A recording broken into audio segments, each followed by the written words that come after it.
Deep in the ancient forests of North America, millions of years before humans walked the earth, a creature lurked the shadows, watching and waiting. Although it may have resembled the crocodilians of today, this prehistoric predator was unlike any animal that exists in the modern world. Coexisting with the likes of Triceratops and other dinosaurs, it thrived in a new, mammal-dominated world that was just beginning to take shape. Here we are talking about the great Borealosuchus. This mysterious creature is considered one of the most vital species towards understanding crocodilia's early evolution. Its fossils have helped scientists piece together a picture of what life was like during the late Cretaceous period, approximately 95 to 70 million years ago. From the shape of its jaws to the structure of its bones, every detail of this animal's anatomy provides valuable clues as to how it lived and hunted. By studying its fossils, scientists have been able to learn about the ecosystem it inhabited, the food it ate, and the challenges it faced in a world that was constantly changing. Join us as we journey back in time to learn more about this fascinating creature and the world it once called home. Borealosuchus, also known as the boreal crocodile, was an impressive creature that roamed North America during the late Cretaceous to the Eocene period. Named by Chris Broku in 1997, this extinct genus of crocodiliaforms includes several species that were assigned to Deinonychus before their reclassification. Despite being extinct for millions of years, Borealosuchus left an indelible mark on the fossil record. With a length of up to 3.2 to 4.5 meters, B. wilsoni was a mid-sized crocodiliaform that likely dominated its pop ecosystem. Imagine being a creature the size of a small car, with a long, narrow snout lined with sharp teeth and a powerful tail for swimming and hunting. It's fascinating to think about how it lived and interacted with its environment. Did it hunt alone or in packs?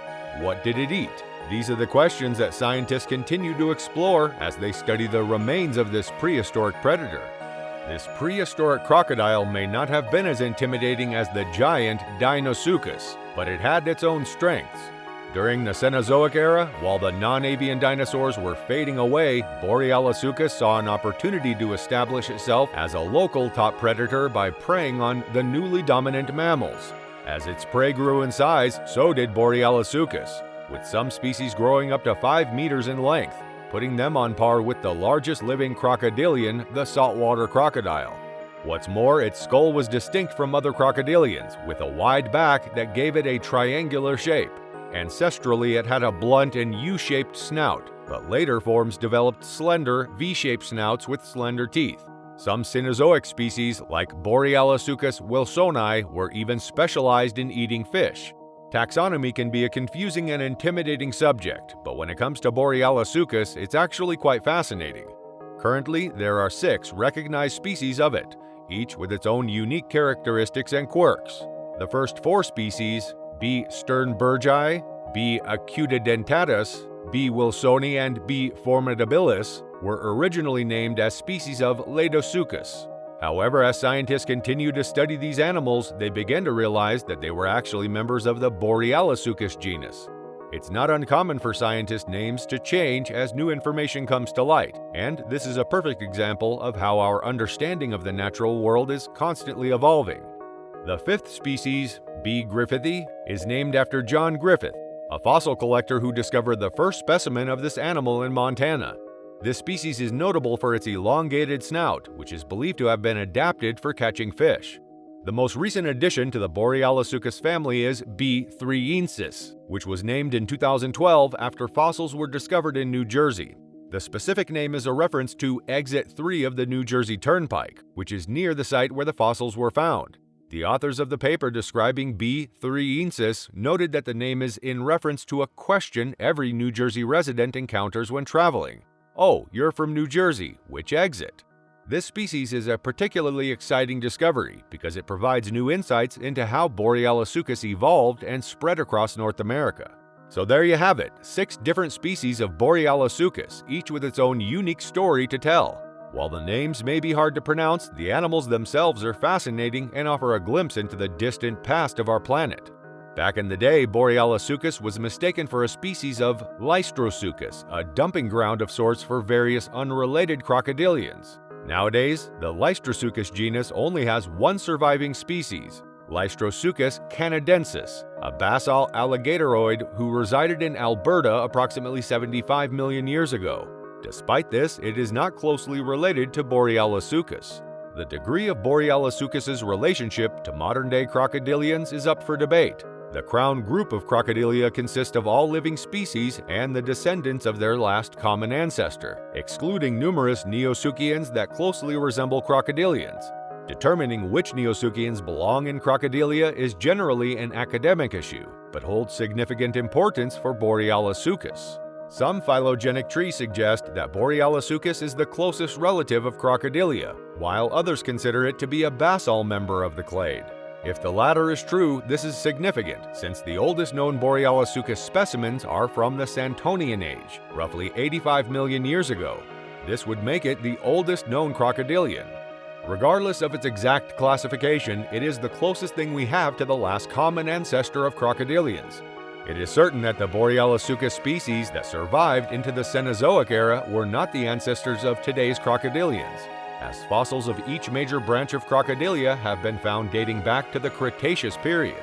As a side note, Borealosuchus's exact classification is also up for debate, and some scientists consider it to be a close relative of Crocodilia rather than a true crocodilian.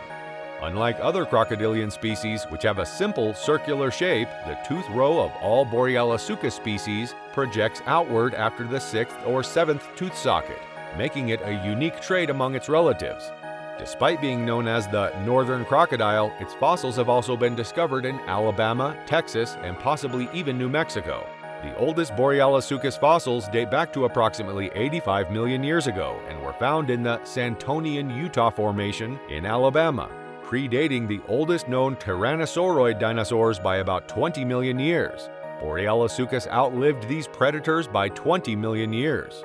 The presence of Borealosuchus in Alabama is particularly significant since at the time, North America was split into two separate land masses, Laramidia in the west and Appalachia in the east.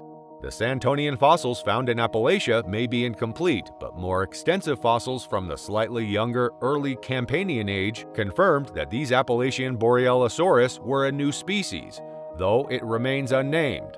The oldest Borealosuchus fossils discovered in Laramidia date back to the late Campanian and are from the Two Medicine Formation in Montana, though they have yet to be assigned to a specific species. It may have been a roaring success during its time, but sadly, like many other species, it couldn't hold on forever. 45 million years ago, during the Eocene epoch, the climate began to shift and cool, leading to a decline in the crocodile's numbers. While many other animals were affected, crocodilians were hit particularly hard by these changes. During the early Cenozoic period, the warm temperatures created an explosion of crocodilian diversity. However, this diversity was short-lived, as the colder climate caused their numbers to plummet. Borealosuchus was one of the few species that managed to survive the cataclysmic mass extinction that wiped out the non-avian dinosaurs, but it ultimately fell prey to a smaller, subtler threat. Sadly, Borealosuchus wasn't the only casualty of the changing climate. Other crocodilian species, such as the marine Dirosaurids and alligatoroids outside of the Americas, suffered similar fates. Despite its eventual demise, Borealosuchus still managed to achieve something truly remarkable. It existed for a staggering 40 million years, leaving an indelible mark on the world that continues to fascinate us to this day. And if you're into cool stuff like this, make sure to click on the like and subscribe buttons below. By learning about Borealosuchus and other prehistoric creatures, we get a better idea of just how diverse and complicated life on Earth really is. And if you're curious about other prehistoric animals and want to know more about them, then you should definitely click the video on your screen right now. We'll tell you everything you need to know about this fascinating topic and help you deepen your understanding of these incredible creatures.